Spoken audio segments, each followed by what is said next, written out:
ಈ ಒಂದು ವಾಹನ ನಿಂತಿದೆ ನೋಡಿ ಇಲ್ಲಿ. ಈಗ Karnataka first gastroenterology on wheels. ಈಗ ಯಾವ ತರ ನೀವು ಗ್ಯಾಸ್ಟ್ರೋಎಂಟ್ರಾಲಜಿ ಆಸ್ಪತ್ರೆ ಒಳಗಡೆ ಕೆಲವೊಂದು ಪ್ರೊಸೀಜರ್ಸ್ ಎಲ್ಲ ನಡೀತಾ ಇದೆ, ಅದೇ ತರ ಒಂದು ಆಸ್ಪತ್ರೆನ ಈ ಬಸ್ ಅಲ್ಲಿ ಇಟ್ಟಿದೀವಿ. ಇಷ್ಟು ದೊಡ್ಡ ಕಂಟ್ರಿಲಿ ಇದು 3ನೇ ವಾಹನ, ಕರ್ನಾಟಕದಲ್ಲಿ ಇದೇ ಮೊದಲನೇದು. ಪ್ರತಿ 3 ತಿಂಗಳು ನಾವು ಈ ಉಚಿತ ಗ್ರಾಮೀಣ outreach program for digestive health, ಹಳ್ಳಿಗೆ ಅವ್ರಿಗೆ ಹೋಗಿ ಸ್ವಲ್ಪ ಇದನ್ನ ನಮ್ಮ ಸೇವೆನ ಅವರು ನಮ್ಮ ಹತ್ರ ಬರಲ್ಲ, ಹಾಗಾಗಿ ನಾವು ನಮ್ಮ ಸೇವೆನ ಅವರ ಒಂದು ಮನೆ ಬಾಗಿಲಿಗೆ ತಗೊಂಡು ಹೋಗ್ಬೇಕಂತ ಒಂದು ಒಳ್ಳೆ ಉದ್ದೇಶದಿಂದ ಸೊ ಈ ಹಲವಾರು ಶಿಬಿರಗಳು ಈಗ ನಾವು ಮಾಡಿದೀವಿ. ಸುತ್ತಮುತ್ತ ಬೆಂಗಳೂರು ಸುತ್ತಮುತ್ತ, ಬರೀ ರೂರಲ್ ಸಿಟಿಲಿ ಎಲ್ಲೂ ಮಾಡೋ, ಯಾಕಂದ್ರೆ ಅದು ಗ್ರಾಮೀಣ ಪ್ರೋಗ್ರಾಮ್ ಇದು. ಕೋರ್ಸ್ ಇಲ್ಲಿ ರಕ್ತ ಪರೀಕ್ಷೆ ಎಲ್ಲ ಮಾಡ್ತೀವಿ.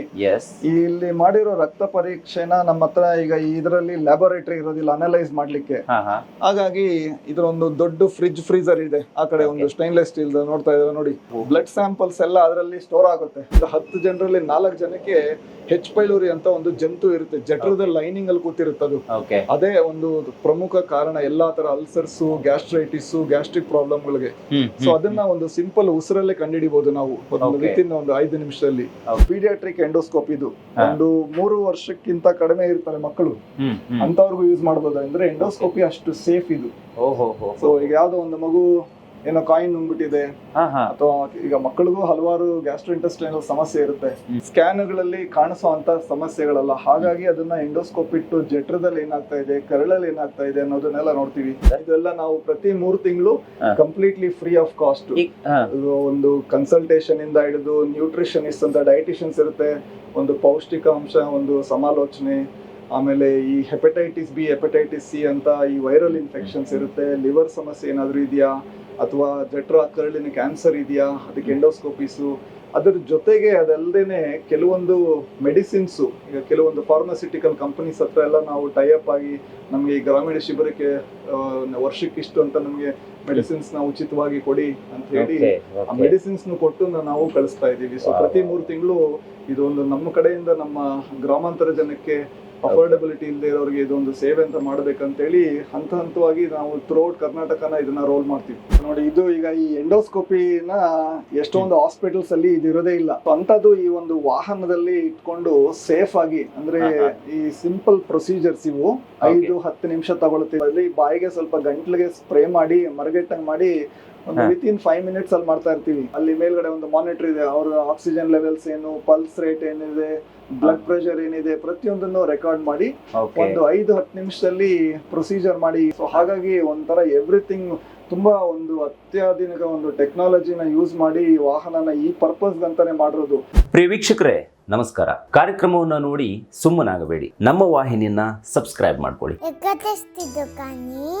ಸಬ್ಸ್ಕ್ರೈಬ್ ಮಾಡಿ ಪ್ಲೀಸ್. ಹಾಯ್ ಹಲೋ ನಮಸ್ಕಾರ ವೀಕ್ಷಕರೇ, ನಾನು ಸಂದೀಪ್ ಶೆಟ್ಟಿ ಹೆಗ್ಗದ್ದೆ. ಇದು ಹೆಗ್ಗದ್ದೆ ಸ್ಟುಡಿಯೋ.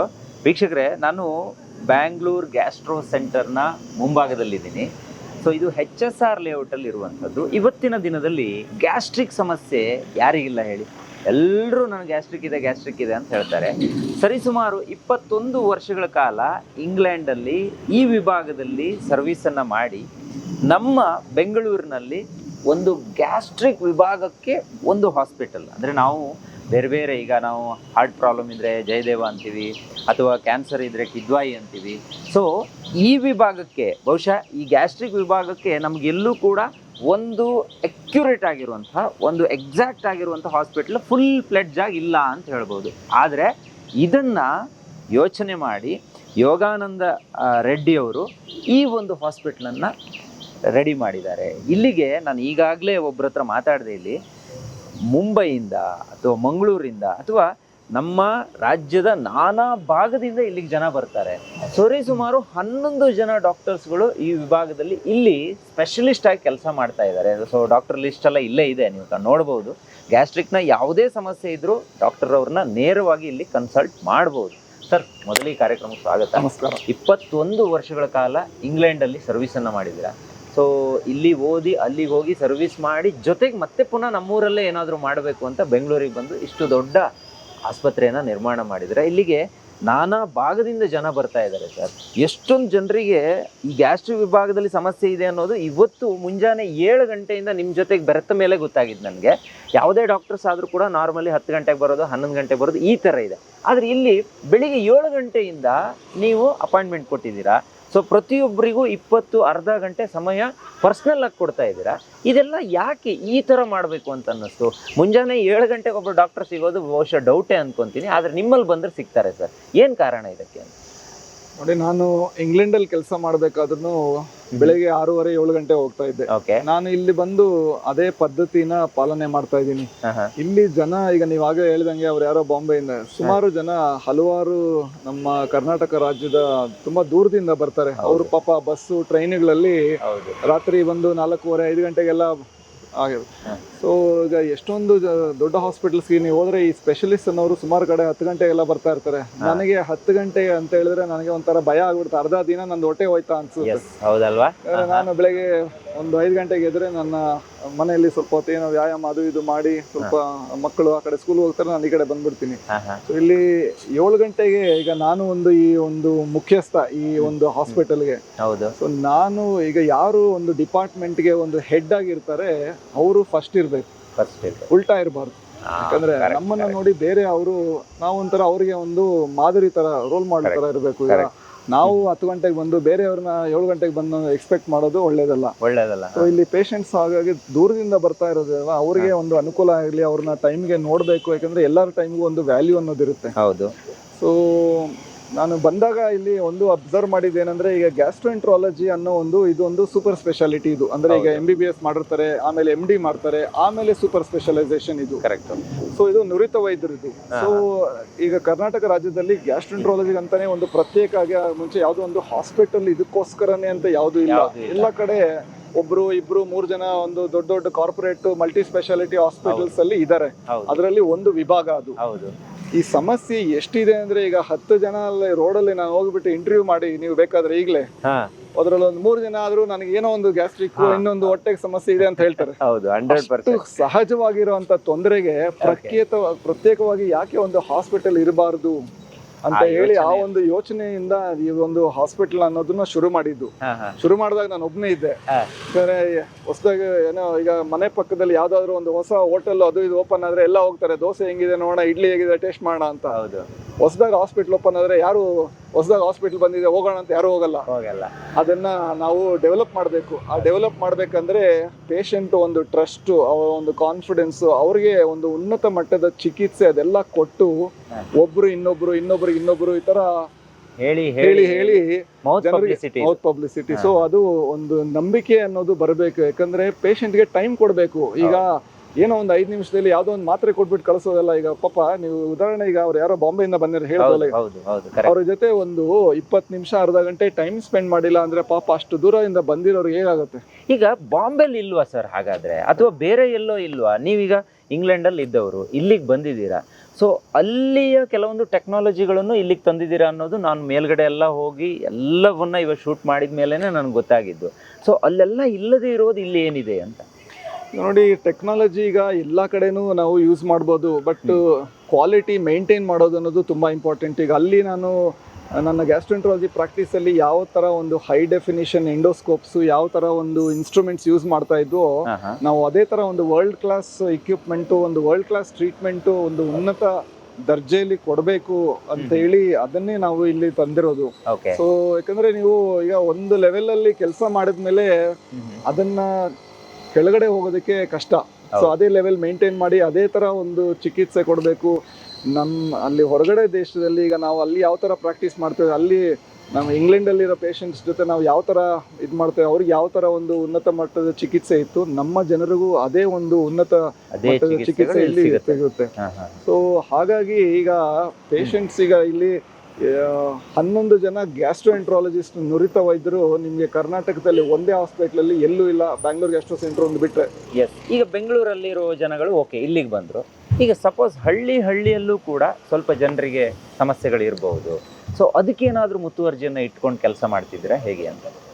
ನೋಡಿ, ನಾವು ಸುಮಾರು ಈ ಅವೇರ್ನೆಸ್ ಅಂತ ಅಂದ್ರೆ ಜನರಿಗೆ ಒಂದು ಜೀರ್ಣಕ್ರಿಯೆದ ಆರೋಗ್ಯದ ಬಗ್ಗೆ ಒಂದು ಅರಿವಿರಲಿ ಅಂತ ಹಲವಾರು ಈ ತರ ಈಗ ನಿಮ್ ಚಾನೆಲ್ ಆಗಲಿ ಈ ತರ ಕೆಲವೊಂದು ಉನ್ನತ ಮಟ್ಟದ ಮಾಹಿತಿನ ಕೊಡ್ತೇವೆ. ಯಾಕಂದ್ರೆ ಜನರಿಗೆ ಗೊತ್ತಾಗ್ಬೇಕು ಈ ಸಮಸ್ಯೆಗೆ ಇದಕ್ಕೊಂದು ಸ್ಪೆಷಲಿಸ್ಟ್ ಅಂತಾನು ಇದಾರೆ ಅಂತ ಹೇಳಿ.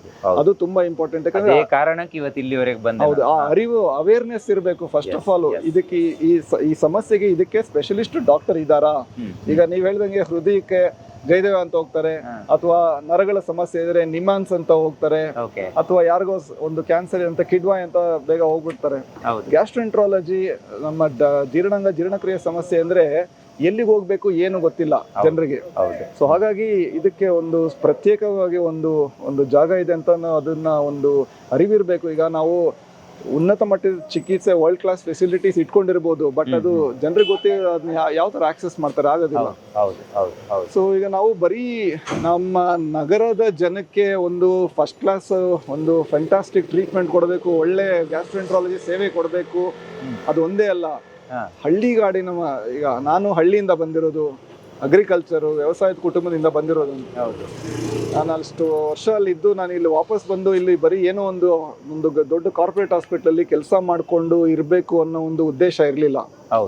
ಬಂದು ಇದೊಂದು ಹಾಸ್ಪಿಟಲ್ ಅಂತ ಮಾಡೋಣ, ಇದರಿಂದ ನಮ್ಮ ಒಂದು ಸಾಮಾಜಿಕ ಒಂದು ರೆಸ್ಪಾನ್ಸಿಬಿಲಿಟಿ, ಒಂದು ಸೋಷಿಯಲ್ ರೆಸ್ಪಾನ್ಸಿಬಿಲಿಟಿ ಅನ್ನೋದು ಈಗ ನಾವು ಒಂದು ಬೇಕು ನಮಗೆ. ಯಾಕಂದ್ರೆ ಈಗ ನಗರಗಳಲ್ಲಿ ಅರಿವಿದೆ, ಅಫೋರ್ಡೆಬಿಲಿಟಿ ಇದೆ, ಬರ್ತಾರೆ ಗ್ಯಾಸ್ಟ್ರೋಎಂಟ್ರಾಲಜಿಸ್ಟ್ ಅಂತ ಅವರೇ ಗೂಗಲಲ್ಲಿ ಅಲ್ಲಿ ಇಲ್ಲಿ ಹುಡುಕ್ತಾರೆ, ತೋರಿಸ್ಕೊಂತಾರೆ, ಹೋಗ್ತಾರೆ. ಹಳ್ಳಿಗಡೆ ತುಂಬಾ ಪೆರಿಫೆರೀಸ್ ಅಲ್ಲಿ ಎಷ್ಟೊಂದು ಜನಕ್ಕೆ ಸಮಸ್ಯೆ ಏನಂತ ಅವ್ರಿಗೆ ಗೊತ್ತಿರಲ್ಲ. ಇದು ಹೊಟ್ಟೆದ, ಲಿವರ್ದ, ಯಾವ ಥರದ್ದು ಏನು, ಅಥವಾ ಎಲ್ಲಿ ತೋರಿಸ್ಕೊಬೇಕು, ತೋರಿಸ್ಕೊಂಡ್ರು ದುಡ್ಡು ಎಷ್ಟು ಖರ್ಚಾಗುತ್ತೆ ನಗರಕ್ಕೆ ಬಂದ್ರೆ ಅನ್ನೋ ಒಂದು ಭಯ. ಸೊ ಹಾಗಾಗಿ ಬರೀ ನಮ್ಮ ನಗರದ ಜನಕ್ಕೆ ಅಲ್ಲ, ಹಳ್ಳಿ ಜನಕ್ಕೆ ಕೆಲವೊಂದು ನಾವು ಸೇವೆನ, ನಮ್ಮ ಒಂದು ಗ್ಯಾಸ್ಟ್ರೋಎಂಟ್ರಾಲಜಿ ಸರ್ವಿಸ್ನ ಅವರು ನಮ್ಮ ಹತ್ರ ಬರ್ಲಿಕ್ಕಾಗಲ್ಲ. ಹಾಗಾಗಿ ನಾವೇ ಅವ್ರ ಹತ್ರ ಹೋಗ್ಬೇಕು ಅಂತ ಹೇಳಿ ಈ ಒಂದು ವಾಹನ ನಿಂತಿದೆ ನೋಡಿ ಇಲ್ಲಿಗ. ಇದು ಇಲ್ಲಿ ಮೇಲ್ಗಡೆ ಹಾಕಿದೀವಿ, Karnataka first gastroenterology on wheels. ಈಗ ಯಾವ ತರ ನೀವು ಗ್ಯಾಸ್ಟ್ರೋಎಂಟ್ರಾಲಜಿ ಆಸ್ಪತ್ರೆ ಒಳಗಡೆ ಕೆಲವೊಂದು ಪ್ರೊಸೀಜರ್ಸ್ ಎಲ್ಲ ನಡೀತಾ ಇದೆ, ಅದೇ ತರ ಒಂದು ಆಸ್ಪತ್ರೆನ ಈ ಬಸ್ ಅಲ್ಲಿ ಇಟ್ಟಿದೀವಿ. ಬಸ್ಸೇ ಒಂದು ಗ್ಯಾಸ್ಟ್ರೋಎಂಟ್ರಾಲಜಿ ಮೊಬೈಲ್ ವಾಹನ ಇದು. ಇದು ನಮ್ಗೇನು ಒಂದು ರೋಡ್ ಇರ್ಬೇಕಷ್ಟೇ, ಯಾವ ಹಳ್ಳಿಗೆ ಬೇಕಾದ್ರೂ ತಗೊಂಡು ಹೋಗ್ಬೋದು. ಇದು ನಮ್ಮ ನುರಿತ ವೈದ್ಯರು ಈ ವಾಹನದಲ್ಲಿ ಕೆಲವೊಂದು ಹೈಲಿ ಅಡ್ವಾನ್ಸ್ಡ್ ಪ್ರೊಸೀಜರ್ಸು, ಅವ್ರ ಕನ್ಸಲ್ಟೇಷನ್ಸ್. ಈಗ ಪ್ರತಿ 3 ತಿಂಗಳು ನಾವು ಈ ಉಚಿತ ಗ್ರಾಮೀಣ outreach program for digestive health, ಅಂದ್ರೆ ಜೀರ್ಣಕ್ರಿಯೆ ಆರೋಗ್ಯಕ್ಕೆ ಒಂದು ಇದು ಇಂಪಾರ್ಟೆನ್ಸ್ ಕೊಡಬೇಕು, ಜನರಿಗೆ ಅವೇರ್ನೆಸ್ ಇನ್ಕ್ರೀಸ್ ಮಾಡಬೇಕು. ಯಾರಿಗೆ ಹಳ್ಳಿಗೆ ಅವ್ರಿಗೆ ಹೋಗಿ ಸ್ವಲ್ಪ ಇದನ್ನ ನಮ್ಮ ಸೇವೆನ ಅವರು ನಮ್ಮ ಹತ್ರ ಬರಲ್ಲ, ಹಾಗಾಗಿ ನಾವು ನಮ್ಮ ಸೇವೆನ ಅವರ ಒಂದು ಮನೆ ಬಾಗಿಲಿಗೆ ತಗೊಂಡು ಹೋಗ್ಬೇಕಂತ ಒಂದು ಒಳ್ಳೆ ಉದ್ದೇಶದಿಂದ ಸೊ ಈ ವಾಹನನ ಈಗ ಪ್ರತಿ 3 ತಿಂಗಳು ಹಲವಾರು ಶಿಬಿರಗಳು ಈಗ ನಾವು ಮಾಡಿದೀವಿ. ಸುತ್ತಮುತ್ತ ಬೆಂಗಳೂರು ಸುತ್ತಮುತ್ತ, ಬರೀ ರೂರಲ್, ಸಿಟಿಲಿ ಎಲ್ಲೂ ಮಾಡೋ, ಯಾಕಂದ್ರೆ ಅದು ಗ್ರಾಮೀಣ ಪ್ರೋಗ್ರಾಮ್ ಇದು. ಸೊ ಇದನ್ನ ಒಂದು ಟೂರ್ ಮಾಡಬಹುದು. ಈಗ ನಾವು ಒಳಗಡೆ ಹೋಗ್ಬೋದಾ? ಇದು ಒಳಗಡೆ ಹೋಗಿ ನೋಡೋಣ. ನೋಡಿ, ಒಂದು ಚಿಕ್ಕ ಆಸ್ಪತ್ರೆ ಅನ್ಕೊಳ್ಳಿ ಇದು. ಎಸ್ ನೋಡಿ, ಇದೊಂದು ಮಿನಿ ಹಾಸ್ಪಿಟಲ್. ಈಗ ರೋಡಲ್ಲೇ ಇದು ಬಸ್ ಮುಖಾಂತರ ನಮ್ಮ ಊರಿಗೆ ಬರುತ್ತೆ ನೋಡಿ.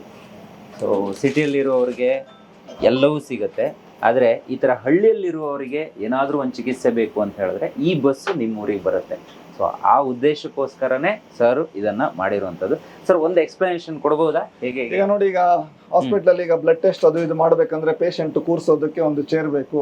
ಕೂರ್ಸಿ ಇಲ್ಲಿ ರಕ್ತ ಪರೀಕ್ಷೆ ಎಲ್ಲ ಮಾಡ್ತೀವಿ. ಇಲ್ಲಿ ಮಾಡಿರೋ ರಕ್ತ ಪರೀಕ್ಷೆನ ನಮ್ಮ ಹತ್ರ ಈಗ ಇದರಲ್ಲಿ ಲ್ಯಾಬೋರೇಟರಿ ಇರೋದಿಲ್ಲ ಅನಲೈಸ್ ಮಾಡ್ಲಿಕ್ಕೆ. ಹಾಗಾಗಿ ಇದರೊಂದು ದೊಡ್ಡ ಫ್ರೀಜರ್ ಇದೆ ಆ ಕಡೆ, ಒಂದು ಸ್ಟೈನ್ಲೆಸ್ ಸ್ಟೀಲ್ ನೋಡ್ತಾ ಇದ್ದಾರೆ ನೋಡಿ. ಬ್ಲಡ್ ಸ್ಯಾಂಪಲ್ಸ್ ಎಲ್ಲ ಅದರಲ್ಲಿ ಸ್ಟೋರ್ ಆಗುತ್ತೆ. ಯಾಕಂದ್ರೆ ಈಗ ಬಸ್ಸು ಹಳ್ಳಿ ಕಡೆ ತಗೊಂಡೋದ್ರೆ ಅಲ್ಲಿಂದ ಸ್ಯಾಂಪಲ್ಸ್ ನ ನಾವು ಕಳ್ಸ್ಕೊಡಕ್ ಕಷ್ಟ. ಹಾಗಾಗಿ ಆ ಒಂದು ಪರ್ಟಿಕ್ಯುಲರ್ ಟೆಂಪರೇಚರ್ ಅಲ್ಲಿ ಅದನ್ನ ಸ್ಟೋರ್ ಮಾಡಿ ಇಟ್ಕೊಬೇಕು. ಸೊ ಎಲ್ಲಾ ಸ್ಯಾಂಪಲ್ಸ್ ಅದರಲ್ಲಿ ಇರುತ್ತೆ. ಇಲ್ಲಿಗೆ ಬಂದ ಮೇಲೆ, ಹಾಸ್ಪಿಟಲ್ ಬಂದ ಮೇಲೆ ಅದನ್ನ ಅಲ್ಲಿಂದ ತೆಗೆದು ನಾವು ಅದನ್ನೆಲ್ಲ ಪರೀಕ್ಷೆ ಮಾಡಿ ನೋಡ್ತೀವಿ. ಯಾಕಂದ್ರೆ ಕೆಲವೊಂದು ಟೈಮು ಕೆಲವೊಂದು ಕಾಯಿಲೆಗಳು ರಕ್ತದಲ್ಲೇ ಗೊತ್ತಾಗ್ತಾ ಇರುತ್ತೆ. ಸೊ ಲಿವರ್ ಸಂಬಂಧಪಟ್ಟಿರೋದಾಗ್ಲಿ, ಇನ್ನೊಂದಾಗ್ಲಿ, ಮತ್ತೊಂದಾಗ್ಲಿ. ಸೊ ಹಾಗಾಗಿ ಬ್ಲಡ್ ಟೆಸ್ಟ್ ಮಾಡ್ತೀವಿ. ಆಮೇಲೆ ಈ ಒಂದು ಹಲವಾರು ಇಕ್ವಿಪ್ಮೆಂಟ್ಸ್ ನಾವು ನಾರ್ಮಲಿ ನಮ್ಮ ರೂರಲ್ ಕ್ಯಾಂಪ್ಸ್ ತಗೊಂಡೋಗ್ಬೇಕಾದ್ರೆ ಇಲ್ಲಿ ಇಟ್ಕೊಂಡಿರ್ತೀವಿ. ಕೆಲವೆಲ್ಲ ಉಸಿರಲ್ಲೇ ಕೆಲವೊಂದು ಪರೀಕ್ಷೆಗಳು ಮಾಡ್ತೀವಿ. ಎಂಡೋಸ್ಕೋಪಿ ಇಲ್ದೇನೆ ಅವರು ಉಸಿರಿಂದಾನೇ ಕೆಲವೊಂದು ಒಳಗಡೆ ಏನ್ ಸಮಸ್ಯೆ, ಕರಳಲ್ಲಿ ಏನಾದ್ರು ಬೇಡದೇ ಇರೋ ಬ್ಯಾಕ್ಟೀರಿಯಾ ಜಾಸ್ತಿ ಇದೆಯಾ ಅದು ಅಂತ. ಈಗ ಯೂರಿಯಾ ಬ್ರೆತ್ ಟೆಸ್ಟ್ ಅಂತ ಹಾಕಿದ್ದಾರೆ. ಇದು ಎಷ್ಟೊಂದು ಜನಕ್ಕೆ ನಮ್ಮ ದೇಶದಲ್ಲಿ ಒಂದು 40%, ಒಂದು 10 ಜನರಲ್ಲಿ 4 ಜನಕ್ಕೆ ಹೆಚ್ ಪೈಲೋರಿ ಅಂತ ಒಂದು ಜಂತು ಇರುತ್ತೆ, ಜಠರದ ಲೈನಿಂಗ್ ಅಲ್ಲಿ ಕೂತಿರುತ್ತದು. ಓಕೆ. ಅದೇ ಒಂದು ಪ್ರಮುಖ ಕಾರಣ ಎಲ್ಲಾ ತರ ಅಲ್ಸರ್ಸ್, ಗ್ಯಾಸ್ಟ್ರೈಟಿಸ್, ಗ್ಯಾಸ್ಟ್ರಿಕ್ ಪ್ರಾಬ್ಲಮ್ಗಳಿಗೆ. ಸೊ ಅದನ್ನ ಒಂದು ಸಿಂಪಲ್ ಉಸಿರಲ್ಲೇ ಕಂಡುಹಿಡಿಬಹುದು ನಾವು ವಿತಿನ್ ಒಂದು 5 ನಿಮಿಷದಲ್ಲಿ, ಯಾವುದೇ ರೀತಿ ಎಂಡೋಸ್ಕೋಪಿ ಏನು ಇಲ್ದೇನೆ. ಸೊ ಹಲವಾರು ಆ ತರದ ಟೆಸ್ಟ್ ಗಳೆಲ್ಲ ಇಟ್ಕೊಂಡಿರ್ತೀವಿ. ಇಲ್ಲಿ ನೋಡಿ ಎಂಡೋಸ್ಕೋಪ್ಸ್ ಎಲ್ಲ ಇಲ್ಲೇ ಇಟ್ಟಿದೀವಿ. ಕೆಲವೊಂದು ಎಂಡೋಸ್ಕೋಪ್ ನೋಡಿ, ಈಗ ನೋಡ್ತೀರಾ, ಇದು ಸಣ್ಣ ಮಗು, ಅಂದ್ರೆ ಒಂದು ಮಗು ಪೀಡಿಯಾಟ್ರಿಕ್ ಎಂಡೋಸ್ಕೋಪ್. ಇದು ಒಂದು 3 ವರ್ಷಕ್ಕಿಂತ ಕಡಿಮೆ ಇರ್ತಾರೆ ಮಕ್ಕಳು, ಅಂತವ್ರಿಗೂ ಯೂಸ್ ಮಾಡಬಹುದು. ಅಂದ್ರೆ ಎಂಡೋಸ್ಕೋಪಿ ಅಷ್ಟು ಸೇಫ್ ಇದು.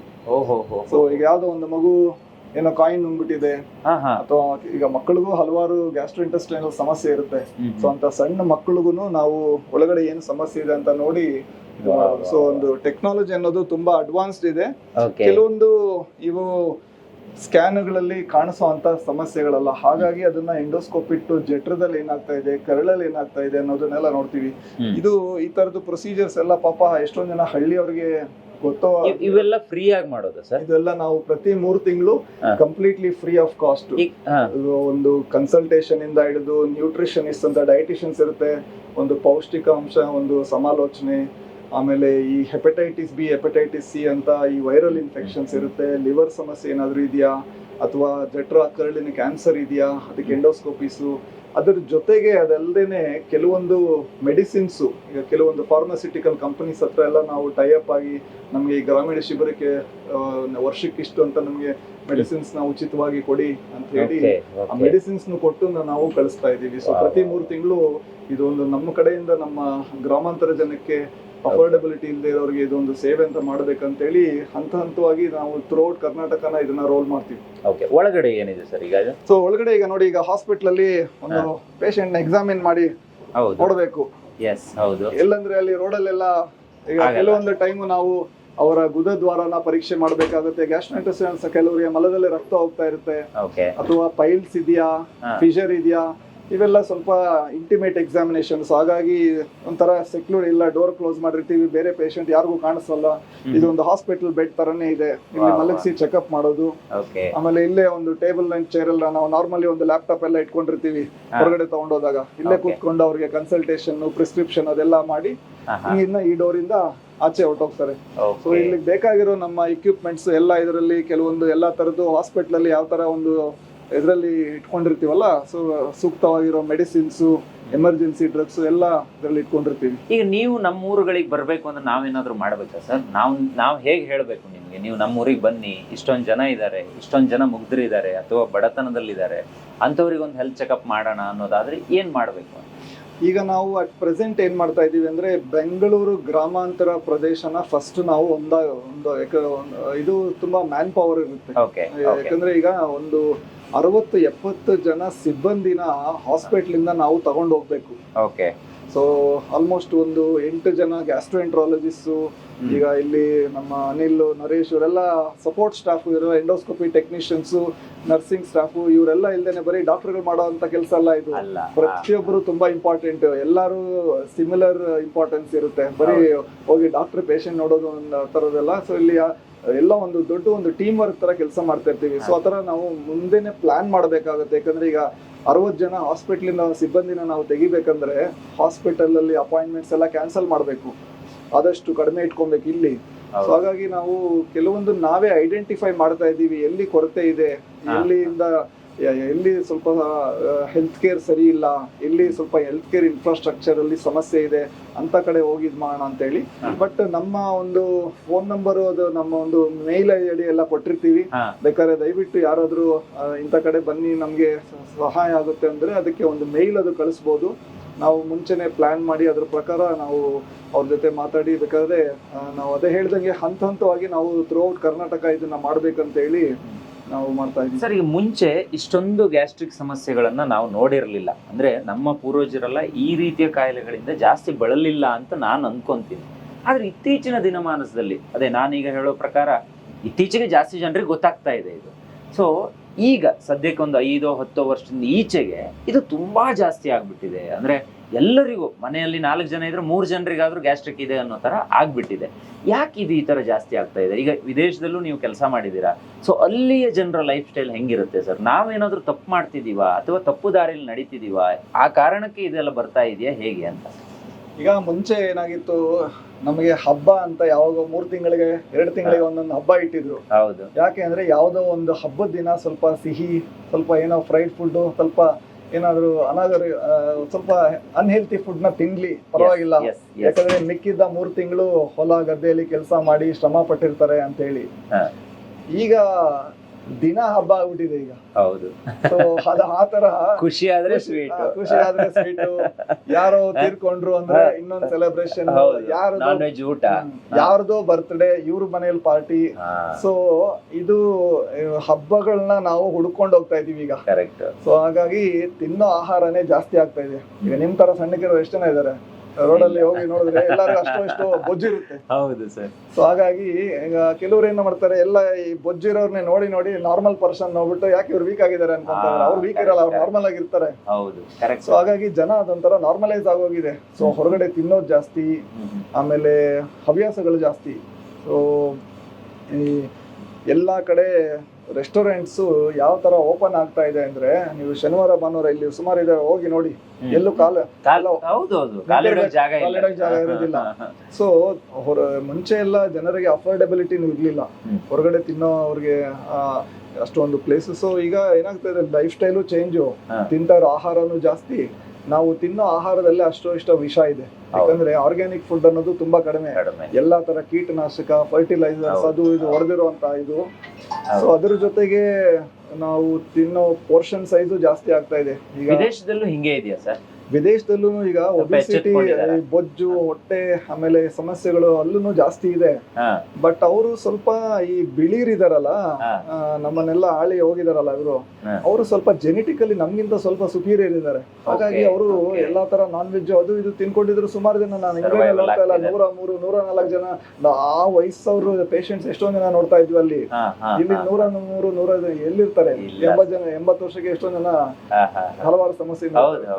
ಸೊ ಮುಂಚೆ ಸ್ವಲ್ಪ ಚೆನ್ನಾಗಿ ಆಹಾರ, ಒಂದು ಒಳ್ಳೆ ಆಹಾರ ತಿಂತಾ ಇದ್ರು, ಆರ್ಗ್ಯಾನಿಕಲಿ ಪ್ರೊಡ್ಯೂಸ್ ಫುಡ್, ಎಲ್ಲ ತರದ ಕೀಟನ ಏನು ಎಕ್ಸ್ಪೋಜರ್ ಇಲ್ಲ. ಸೊ ಅವ್ರು ತಿನ್ನೋ ಆಹಾರದನೇ ಚೆನ್ನಾಗಿತ್ತು. ಒಂದು ಅರ್ಲಿಯಾಗಿ 7 ಗಂಟೆಗೆಲ್ಲ ತಿಂದು ಮಲಗ್ತಾ ಇದ್ರು, ಬೆವರು ಸುರಿಸಿ ಕಷ್ಟ ಪಡ್ತಾ ಇದ್ರು. ಈಗ ಮಾನಸಿಕ ಒತ್ತಡ ಇದೆ ಜನಕ್ಕೆ, ಬಟ್ ಬೆವರು ಸುರಿಸೋ ಕಷ್ಟ, ಆ ತರದ ಶ್ರಮ ಪಡುವಂತ ಕೆಲಸ ಯಾವ್ದು ಇಲ್ಲ. ಹಾಗಾಗಿ ಈ ಲೈಫ್ ಸ್ಟೈಲ್ ಡಿಸೀಸಸ್ ಅಂದ್ರೆ ಮುಂಚೆ ಸಾಂಕ್ರಾಮಿಕ ರೋಗಗಳಿಂದ ಜನ ಸಾಯ್ತಾ ಇದ್ರು. ಕೆಲವೊಂದು ಕಮ್ಯುನಿಕೇಬಲ್ ಡಿಸೀಸಸ್, ಕಾಲರ ಆಗ್ಲಿ, ಇನ್ನೊಂದಾಗ್ಲಿ ಮತ್ತೊಂದು. ಈಗ ಸಾಂಕ್ರಾಮಿಕ ಕಾಯಿಲೆಗಳೆಲ್ಲ ಹೋಗ್ತಾ ಇದೆ, ಕಮ್ಯುನಿಕೇಬಲ್ ಡಿಸೀಸಸ್. ಬಟ್ ಜೀವನ ಶೈಲಿ ರೋಗಗಳಿದೆಯಲ್ಲ ಅದು ಜಾಸ್ತಿ ಆಗ್ತಾ ಇದೆ. So sugar, BP, cholesterol, fatty liver, ಹಲವಾರು. ಇನ್ನು ನಾವು ತಿನ್ನೋ ಆಹಾರದಲ್ಲೇ ಸಮಸ್ಯೆ ಇದ್ರೆ ಡೈಲಿ ಅದು ನಮ್ಮ ಜಠರ ಕರಳು ಮುಖಾಂತರನೇ ಹೋಗ್ಬೇಕಲ್ವಾ. ಸೊ ಅದರಿಂದ ಹಲವಾರು ಕ್ಯಾನ್ಸರ್ಗಳು ಅದೆಲ್ಲ ಜಾಸ್ತಿ ಈಗ ನಾವು ನೋಡ್ತಾ ಇದ್ವಿ. ಈ ಗ್ಯಾಸ್ಟ್ರಿಕ್ ಇಂದ ಸುಮಾರು ಕಾಯಿಲೆಗಳು ಬರುತ್ತೆ ಸರ್, ಬೇರೆ ಬೇರೆ ತರ. ಈಗ ನೀವು ಹೇಳಿದ್ರಿ ಕ್ಯಾನ್ಸರ್ ಅನ್ನೋದು ಇತ್ತೀಚೆಗೆ ಜಾಸ್ತಿ ಆಗ್ತಾ ಇದೆ ಅಂತ. ಸೊ ಫೈಲ್ಸ್ ಕೂಡ ಇದೇ ರಿಲೇಟೆಡ್ ಆಗುವಂಥದ್ದು ಒಂದು ಅಂತ ಹೇಳ್ಬಿಟ್ಟು ಡಾಕ್ಟರ್ ಇನ್ನೊಬ್ರು ಹೇಳಿದ್ರು ನಮ್ಗೆ, ಅದ್ರ ಬಗ್ಗೆ ಮಾಹಿತಿಯನ್ನ ಕೊಟ್ಟರು. ಈ ತರ ಎಷ್ಟು ವಿಭಾಗಕ್ಕೆ ಇದು ಎಳ್ಕೊಂಡು ಹೋಗುತ್ತೆ ಅಂತ ನೋಡಿ. ಗ್ಯಾಸ್ಟ್ರೋಇಂಟೆಸ್ಟೈನಲ್ ಸಿಸ್ಟಮ್ ನಮ್ಮ ಶರೀರದಲ್ಲಿ ಸೆಕೆಂಡ್ ಲಾರ್ಜೆಸ್ಟ್ ಆರ್ಗನ್ ಸಿಸ್ಟಮ್. ಮೊದಲನೇದು ಚರ್ಮ. ಚರ್ಮ ಲಾರ್ಜೆಸ್ಟ್ ಅಂತ ಯಾರಿಗೂ ಅನ್ಸಲ್ಲ, ಬಟ್ ಚರ್ಮ ಸರ್ಫೇಸ್ ಏರಿಯಾ ಜಾಸ್ತಿ ಇದೆ. ಹಾಗಾಗಿ ಅದು ಫಸ್ಟ್ ಲಾರ್ಜೆಸ್ಟ್ ಆರ್ಗನ್ ಸಿಸ್ಟಮ್. ಎರಡನೇದು ನಮ್ಮ ಡೈಜೆಸ್ಟಿವ್ ಸಿಸ್ಟಮ್. ಡೈಜೆಸ್ಟಿವ್ ಸಿಸ್ಟಮ್ ಅಂದ್ರೆ ಜಠರ, ಕರಳು, ದೊಡ್ಡ ಕರಳು, ಸಣ್ಣ ಕರಳು, ನಮ್ಮ ಯಕೃತ್ತು, ಮೇದೋಧಾರಕ ಗ್ರಂಥಿ, ಪ್ಯಾಂಕ್ರಿಯಸ್, ಪಿತ್ತಕೋಶ, ಇವೆಲ್ಲ. ಸೊ ಹಾಗಾಗಿ ಈ ಒಂದು ದೊಡ್ಡ ಆರ್ಗನ್ ಸಿಸ್ಟಮ್ ಅಲ್ಲಿ ಎಲ್ಲಿ ಬೇಕಾದ್ರೂ ಕ್ಯಾನ್ಸರ್ ಬರುತ್ತೆ. ಅನ್ನನಾಳ ಆಗ್ಬೋದು, ಜಠರ ಆಗ್ಬೋದು, ಕರಳು ಆಗ್ಬೋದು, ಲಿವರ್ ಆಗಿರ್ಬೋದು, ಪ್ಯಾಂಕ್ರಿಯಸ್ ಆಗಿರ್ಬೋದು. ಸೊ ಎಲ್ಲಾ ತರದ್ದು ಒಂದು ವಿಷಾಣುಗಳು ನಮ್ಮ ಶರೀರಕ್ಕೆ ಹೋಗ್ತಾ ಇದ್ರೆ, ಜೀವನ ಶೈಲಿಯಲ್ಲಿ ಸಮಸ್ಯೆಗಳಿದ್ರೆ ಒಳಗಡೆ ನಮ್ಮ ಲಿವರು ಹೊಡೆತ ತಿಂತಾ ಇರುತ್ತೆ. ಈಗ ಎಷ್ಟೊಂದ್ ಜನ ಡ್ರಿಂಕ್ಸ್ ಮಾಡ್ತಾ ಇರ್ತಾರೆ. ಯಾಕೆ ಮಾಡ್ತಾ ಇರ್ತಾರೆ ಅಂದ್ರೆ ಅವ್ರಿಗೇನು ನೋವು ಗೀವು ಏನು ಗೊತ್ತಾಗಲ್ಲ. ಲಿವರು ತಾಳ್ಮೆಯಿಂದ ತಡ್ಕೊಂಡು ಹೋಗ್ತಾ ಇರುತ್ತೆ. ಒಂದ್ ಸರ್ಟನ್ ಟೈಮ್ ವರೆಗೆ ತಡ್ಕೊಳ್ಳುತ್ತೆ. ಆಮೇಲೆ ಅದಕ್ಕೆ ತಾಳ್ಮೆ ಹೋದ್ಮೇಲೆ ಇಷ್ಟು ದಿನ ನನಗೆ ಕೊಟ್ಟಿದ್ಯಾ ಕೆಲಸ ನೀನು, ಈಗ ನನ್ನ ಟರ್ನ್ ಅಂತ ಹೇಳಿ ಅದು ಸ್ಟಾರ್ಟ್ ಮಾಡ್ತಾ ಆಮೇಲೆ ಹಾಸ್ಪಿಟ್ಲಿಗೆ ಬರೋದು, ಇನ್ನೊಂದು ಮತ್ತೊಂದಂತ ದುಡ್ಡು ಖರ್ಚು ಮಾಡ್ಕೊಂಡು ಹೋಗ್ತಾ ಇರ್ತಾರೆ. ಸೊ ಹಾಗಾಗಿ ಕೆಲವೊಂದು ಟೈಮು ನಾವು ಎಚ್ಚೆತ್ಕೊಬೇಕು. ಈಗ ನಮ್ಮ ಅಜ್ಜಿ ತಾತ ಅವ್ರಿಗೆಲ್ಲ ಇಷ್ಟೊಂದು ಸಮಸ್ಯೆಗಳು ಯಾಕೆ ಇರ್ಲಿಲ್ಲ ಅಂದ್ರೆ ಅವ್ರಿಗೆ ಇಷ್ಟೊಂದು ಒತ್ತಡನೂ ಇರ್ಲಿಲ್ಲ, ತಿಂತಾರ ಆಹಾರದ ಒಂದು ಡೀಸೆಂಟ್ ಆಗಿತ್ತು. ಸೊ ಹೊರಗಡೆ ತಿನ್ನೋದು ಅನ್ನೋದು ತುಂಬ ಕಡಿಮೆ. ಆ್ಯಂಡ್ ಈಗ ಒಂದು ಏನಾಗ್ತದೆ ಅಂದರೆ, ಈಗ ನಾನು ಒಂದು ಉದಾಹರಣೆ ಹೇಳ್ತೀನಿ ನೋಡಿ. ಫಸ್ಟ್ ಟೈಮ್ ನನ್ನ ಲೈಫಲ್ಲಿ ಕೇಕ್ ಅನ್ನೋದನ್ನ ಕಟ್ ಮಾಡಿದ್ದು ನಾನು medical college first year MBBS ಅಲ್ಲಿ 18 ವರ್ಷ. ಅಲ್ಲಿವರೆಗೂ ನಮ್ಮ ಮನೇಲಿ ನಮಗೆ ಗೊತ್ತೇ ಇರಲಿಲ್ಲ. ಆಯ್ತಾ? ಈಗ ನಮ್ಮ ಮಕ್ಕಳಾಗಲ್ಲ, ಅವ್ರ ಬರ್ತ್ಡೇ ಅಲ್ಲ, ಇನ್ನೊಬ್ರದ್ದು ಮತ್ತೊಬ್ಬರದು, ಡೈಲಿ ವರ್ಷಕ್ಕೊಂದು 10 ಬರ್ಡೇ ಒಬ್ಬೊಬ್ರ ಮನೆಯಲ್ಲೇ ಆಗುತ್ತೆ. ಕರೆಕ್ಟ್. ಸೊ ಹಾಗಾಗಿ ಅದರಲ್ಲಿ ಏನೇನ್ ಹಾಕಿರ್ತಾರೋ ಕೆಲವೊಂದು ಟೈಮ್ ಕಲರ್ಗಳೆಲ್ಲ ನೋಡ್ಬಿಟ್ರೆ ಭಯ ಆಗುತ್ತೆ. ಏನಪ್ಪಾ ಇದು, ಒಳಗಡೆ ಹೋದ್ರೆ ಏನಾಗುತ್ತೆ. ಅದು ಯಾವಾಗೋ ಅಪರೂಪಕ್ಕಾದ್ರೆ ನಮ್ಮ ಶರೀರ ತಡ್ಕೊಳ್ಳುತ್ತೆ. ರೆಗ್ಯುಲರ್ ಆಗಾದಾಗ ಅಲ್ಲಿ ತೊಂದರೆ ಶುರು ಆಗುತ್ತೆ. ಸೊ ಈ ಡೈಲಿ ಹಬ್ಬ ಮಾಡ್ಕೊಂತೀವಲ್ಲ, ಅದು ತೊಂದರೆ ಸ್ಟಾರ್ಟ್ ಆಗುತ್ತೆ. ಸೊ ಇಲ್ಲಿ ಒಂದು ಎಂಡೋಸ್ಕೋಪಿ ರೂಮ್ ಅಂತಾನೆ ಇದೆ ಈ ವಾಹನದಲ್ಲಿ. ಅಂದ್ರೆ ಎಂಡೋಸ್ಕೋಪಿ ಮಾಡೋದಕ್ಕೆ ಒಂದು ಪ್ರತ್ಯೇಕವಾಗಿರುವಂತ ಒಂದು ಕೊಠಡಿ ಇದು. ಒಳಗಡೆ ಹೋಗ್ಬೋದಾ? ಹಾ, ಎಸ್, ಅದನ್ನ ಒಂದು ತೋರ್ಸೋಣ ಸರ್. ಓಹೋ, ಇದನ್ನ ನೋಡಿರ್ಲಿಲ್ಲ. ವಾವ್. ಓಕೆ, ಇಲ್ಲಿ ನಾವು ಒಳಗಡೆ ಹಾಸ್ಪಿಟಲ್ ಅಲ್ಲಿ ಏನ್ ನೋಡಿದ್ವಿ ಅವೆಲ್ಲವೂ ಕೂಡ ಇಲ್ಲೇ ಇದೆ. ಹೌದು. ನೋಡಿ, ಇದು ಈಗ ಈ ಎಂಡೋಸ್ಕೋಪಿನ ಎಷ್ಟೊಂದು ಹಾಸ್ಪಿಟಲ್ಸ್ ಅಲ್ಲಿ ಇದು ಇರೋದೇ ಇಲ್ಲ. ಇದು ಓಕೆ. ಸೊ ಅಂತದ್ದು ಈ ಒಂದು ವಾಹನದಲ್ಲಿ ಇಟ್ಕೊಂಡು ಸೇಫ್ ಆಗಿ, ಅಂದ್ರೆ ಈ ಸಿಂಪಲ್ ಪ್ರೊಸೀಜರ್ಸ್ ಇವು 5-10 ನಿಮಿಷ ತಗೊಳುತ್ತೆ. ಜನ ಎಷ್ಟೊಂದ್ ಸರಿ ಹೆದರ್ತಾ ಇರ್ತಾರೆ. ಇದಕ್ಕೆ ಹೆದರ್ಕೊಳ್ಳೋ ಅಂತದೆಲ್ಲ ಬದಲಿ ಬಾಯಿಗೆ ಸ್ವಲ್ಪ ಗಂಟ್ಲಿಗೆ ಸ್ಪ್ರೇ ಮಾಡಿ ಮರಗೆಟ್ಟಂಗ್ ಮಾಡಿ ಒಂದು ವಿತಿನ್ 5 minutes ಅಲ್ಲಿ ಮಾಡ್ತಾ ಇರ್ತೀವಿ. ಸೊ ಈಗ ಅಲ್ಲಿ ಒಂದು ಕಂಪ್ಯೂಟರ್ ತರ ಇಟ್ಕೊಂಡಿದೀವಿ. ಅಲ್ಲಿ ಏನು ರೆಕಾರ್ಡ್ ಆಗುತ್ತೆ ಪಿಕ್ಚರ್ಸ್, ಅದೆಲ್ಲ ಅಲ್ಲಿ ರೆಕಾರ್ಡ್ ಆಗುತ್ತೆ. ಇಲ್ಲೊಂದು ಸ್ಕ್ರೀನ್ ಇರುತ್ತೆ ನೋಡಿ. ಈಗ ಅವರು ಎಂಡೋಸ್ಕೋಪ್ ನ ಅವ್ರ ಕೈ ಮೇಲೆ ಹಾಕಿ ತೋರಿಸ್ತಾ ಇದಾರೆ, ಹಾಗಾಗಿ ಆ ಕಲರ್ ಇದೆ. ಸೊ ಎಲ್ಲ ಇಲ್ಲಿ ನಾವು ಡೈರೆಕ್ಟ್ ಆಗಿ ನೋಡ್ತಾ ಇದೀವಿ. ಇಲ್ಲಿ ಪೇಷಂಟ್ ಮಲಗಿರ್ತಾರೆ. ಸೊ ಅಲ್ಲಿ ಮೇಲ್ಗಡೆ ಒಂದು ಮಾನಿಟರ್ ಇದೆ. ಅವ್ರ ಆಕ್ಸಿಜನ್ ಲೆವೆಲ್ಸ್ ಏನು, ಪಲ್ಸ್ ರೇಟ್ ಏನಿದೆ, ಬ್ಲಡ್ ಪ್ರೆಷರ್ ಏನಿದೆ, ಪ್ರತಿಯೊಂದನ್ನು ರೆಕಾರ್ಡ್ ಮಾಡಿ ಒಂದು 5-10 ನಿಮಿಷದಲ್ಲಿ ಪ್ರೊಸೀಜರ್ ಮಾಡಿ. ಈಗ ಯಾವ್ದೋ ಒಂದು ಸಣ್ಣ ಹಳ್ಳಿಲಿ ಈ ವಾಹನಕ್ಕೆ ಯಾವ್ದು ಹೊರಗಡೆಯಿಂದ ಎಲೆಕ್ಟ್ರಿಸಿಟಿನೂ ಬೇಕಾಗಿಲ್ಲ.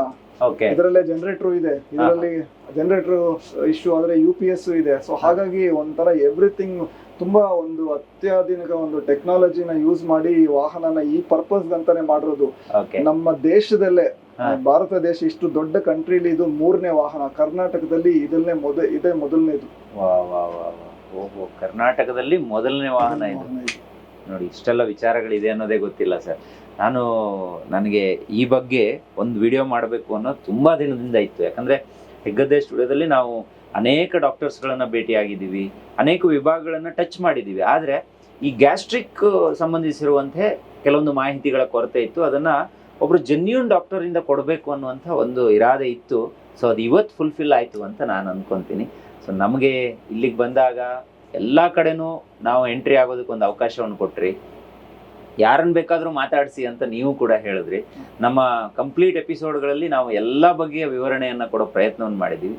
ಸೊ ನಿಮಗೂ ಮತ್ತೆ ನಿಮ್ಮ ಕಂಪ್ಲೀಟ್ ತಂಡಕ್ಕೂ ನಮ್ಮ ಹೆಗ್ಗದ್ದೆ ಸ್ಟುಡಿಯೋ ಕಡೆಯಿಂದ ತುಂಬ ಧನ್ಯವಾದ ಸರ್. Thank you sir. ತುಂಬ ಧನ್ಯವಾದ. Thank you. ನೋಡಿದ್ರಲ್ಲ ವೀಕ್ಷಕರೇ, ಇದು ಈ ಹೊತ್ತಿನ ವಿಶೇಷ. ನೋಡಿ, ಈ ಒಂದು ವಾಹನವನ್ನು ಯಾಕೆ ತೋರಿಸಿದ್ದೀನಿ ಅಂತ ಹೇಳಿದ್ರೆ, ಇದು ಸುಮಾರು ಜನರಿಗೆ ಉತ್ತೇಜನ ಆಗ್ಬಹುದು, ಸಹಾಯ ಕೂಡ ಆಗಬಹುದು ಅಂತ ಅನ್ಕೊಂತೀನಿ. ನಿಮಗೆ ಗ್ಯಾಸ್ಟ್ರಿಕ್ ಸಂಬಂಧಿಸಿರುವಂತೆ ಯಾವುದೇ ಪ್ರಾಬ್ಲಮ್ ಇದ್ರೂ ಒಂದು ಸಲ ಇಲ್ಲಿಗೆ ಬನ್ನಿ. ಈ ಒಂದು ಹಾಸ್ಪಿಟಲ್ಗೆ ಬನ್ನಿ. ಅಡ್ರೆಸ್ ಕೊಟ್ಟಿರ್ತೀನಿ, ನಂಬರ್ ಕೊಟ್ಟಿರ್ತೀನಿ. ನಿಮಗೆ ಸಣ್ಣದಾಗಿ ಏನೋ ಇದೆ, ನಾನು ಮಾತ್ರೆ ತಗೊತಾ ಇದ್ದೀನಿ, ಏನು ಪ್ರಾಬ್ಲಮ್ ಇಲ್ಲ ಬಿಡಿ ಅಂತ ಕೆಲವ್ರು ನೆಗ್ಲಿಜೆನ್ಸಿ ಮಾಡ್ಬೋದು. ದಯವಿಟ್ಟು ಅದನ್ನು ಮಾಡಬೇಡಿ. ಆ ಥರದ್ದು ಏನಾದರೂ ಸಮಸ್ಯೆ ಇದ್ದರೆ ಒಂದ್ಸಲ ಬನ್ನಿ, ಡಾಕ್ಟರ್ನ ಭೇಟಿಯಾಗಿ. ನಿಮ್ಮ ಸಮಸ್ಯೆ ಇದ್ದರೆ ಮಾತ್ರ ಅವರು ಇಂಥದ್ದನ್ನು ಮಾಡಬೇಕು ಅಂತ ಹೇಳ್ತಾರೆ. ಅದರ್ವೈಸ್ ನೀವು ಕರೆಕ್ಟ್ ಆಗಿದ್ದೀರಾ, ಪರ್ಫೆಕ್ಟ್ ಆಗಿದ್ದೀರಾ ಅಂತ ನಿಮ್ಮನ್ನು ಕಳಿಸ್ಕೊಡ್ತಾರೆ. ಸೊ ಇಲ್ಲಿಗೆ ಬಂದು ನೀವೇನೋ ಉಳ್ಕೋಬೇಕು, ರೆಸ್ಟ್ ಮಾಡಬೇಕು, ಆ ಥರ ಇಲ್ಲ. 1-2-3 ಗಂಟೆಯಲ್ಲಿ ಎಲ್ಲ ಪ್ರೊಸೀಜರ್ಗಳು ಮುಗಿದೋಗುತ್ತೆ. ತುಂಬ ಸಮಸ್ಯೆಯಿಂದ ಬಳಲ್ತಾ ಇರೋರಿಗೆ ಈ ವಿಡಿಯೋನ ತಲುಪಿಸಿ ಅಂತ ಹೇಳ್ತಾ ಇವತ್ತಿನ ಕಾರ್ಯಕ್ರಮ ಮುಗಿಸ್ತಾ ಇದ್ದೀನಿ. ಸ್ಟೇಡಿಯಂ.